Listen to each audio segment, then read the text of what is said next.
എല്ലാവർക്കും recipes four easy കുക്കിംഗിലേക്ക് സ്വാഗതം. ഇന്ന് ഞാൻ ഉണ്ടാക്കുന്നത് മൈസൂർ ബജിയാണ്. ഇത് കർണാടകയിൽ പല സ്ഥലത്തും സ്ട്രീറ്റ് ഫുഡായിട്ട് വാങ്ങാൻ കിട്ടുന്ന ഒരു സ്നാക്കാണ്. ഈ സ്നാക്ക് ഉണ്ടാക്കാനായിട്ട് സാധാരണ വീട്ടിലുണ്ടാവുന്ന സാധനങ്ങൾ മാത്രം മതി. ഈ സ്നാക്ക് ഉണ്ടാക്കാൻ വളരെ എളുപ്പമാണ്, അതുപോലെ തന്നെ കഴിക്കാനും നല്ല ടേസ്റ്റാണ്. അപ്പോൾ പെട്ടെന്ന് തന്നെ മൈസൂർ ബജി ഉണ്ടാക്കാം.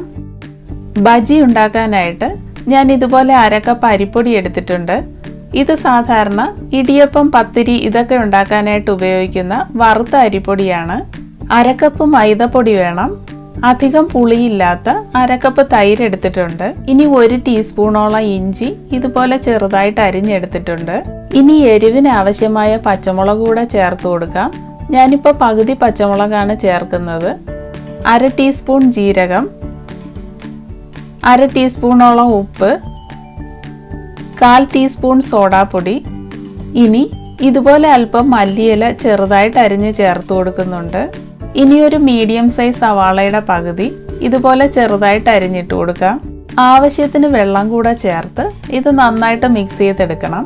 ഇത് മിക്സ് ചെയ്തെടുക്കുമ്പോൾ ഒത്തിരി ലൂസായി പോകാതെ ഇഡ്ഡലി ബാറ്ററിൻ്റെക്കാളും അല്പം കൂടെ തിക്കായിട്ടാണ് മിക്സ് ചെയ്തെടുക്കേണ്ടത്. ഞാനിപ്പോൾ ഇതിൽ 1/2 കപ്പ് വെള്ളമാണ് ചേർത്തിരിക്കുന്നത്. വെള്ളം കൂടെ ചേർത്ത ശേഷം ഇതുപോലെ നന്നായിട്ട് മിക്സ് ചെയ്തെടുക്കണം. മാവ് ഈ ഒരു കൺസിസ്റ്റൻസിയിലാണ് മിക്സ് ചെയ്തെടുക്കേണ്ടത്. ഇതുപോലെ മിക്സ് ചെയ്തെടുത്ത ശേഷം ഉടനെ തന്നെ ബജി ഉണ്ടാക്കാം. അതിനായിട്ട് ഞാൻ ഇതുപോലെ ഒരു പാൻ ചൂടാക്കിയ ശേഷം ഫ്രൈ ചെയ്യാൻ ആവശ്യമായി എണ്ണ ഒഴിച്ചു കൊടുക്കുന്നുണ്ട്. എണ്ണ നന്നായി ചൂടാവണം.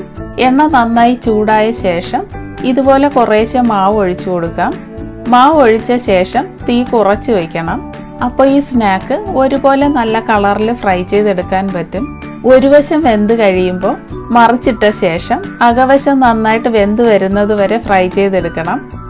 ഇതുപോലെ 2-3 പ്രാവശ്യം മറിച്ചിട്ട് കൊടുക്കുമ്പോൾ എല്ലാ വശവും ഒരുപോലെ നല്ല കളറിൽ ഫ്രൈ ചെയ്തെടുക്കാൻ പറ്റും. ഇപ്പോൾ ബജി റെഡി ആയിട്ടുണ്ട്. ഇതുപോലെ ബാക്കി ബജിയും ഫ്രൈ ചെയ്തെടുക്കാം. ഇപ്പോൾ ബജിയെല്ലാം ഇതുപോലെ ഫ്രൈ ചെയ്തെടുത്തിട്ടുണ്ട്. ഈ ബജി ഇതുപോലെ പുറത്ത് നല്ല ക്രിസ്പിയും അകത്തെന്നാൽ നല്ല സോഫ്റ്റുമാണ്. ഇനി ബജിയുടെ കൂടെ കഴിക്കാനായിട്ട് തേങ്ങ വെച്ചിട്ടൊരു ചട്നി കൂടെ തയ്യാറാക്കാം.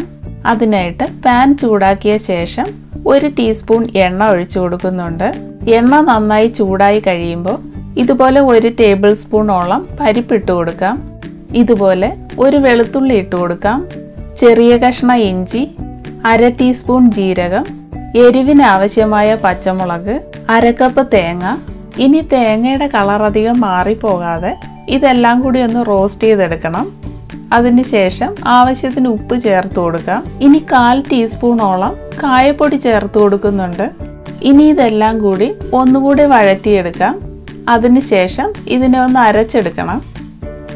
ഇതിനെ മിക്സിയുടെ ജാറിലേക്ക് ഇട്ട ശേഷം 1 ടേബിൾ സ്പൂണോളം നാരങ്ങ നീര് ഒഴിച്ചു കൊടുക്കുന്നുണ്ട്. ഇനി ആവശ്യത്തിന് വെള്ളം കൂടെ ചേർത്ത് ഇതിനെ ഒന്ന് അരച്ചെടുക്കാം.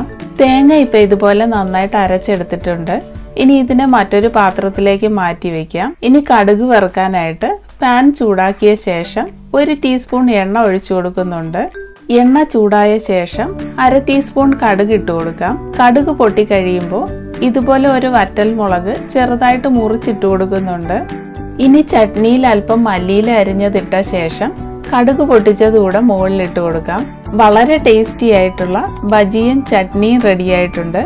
ഈ വീഡിയോ ഇഷ്ടപ്പെട്ടെങ്കിൽ ലൈക്ക് ചെയ്യുക, ഷെയർ ചെയ്യുക, സബ്സ്ക്രൈബ് ചെയ്യുക. വീണ്ടും മറ്റൊരു റെസിപ്പിയുമായി വരുന്നതുവരെ ബി ഹാപ്പി, സ്റ്റേ ഹെൽത്തി.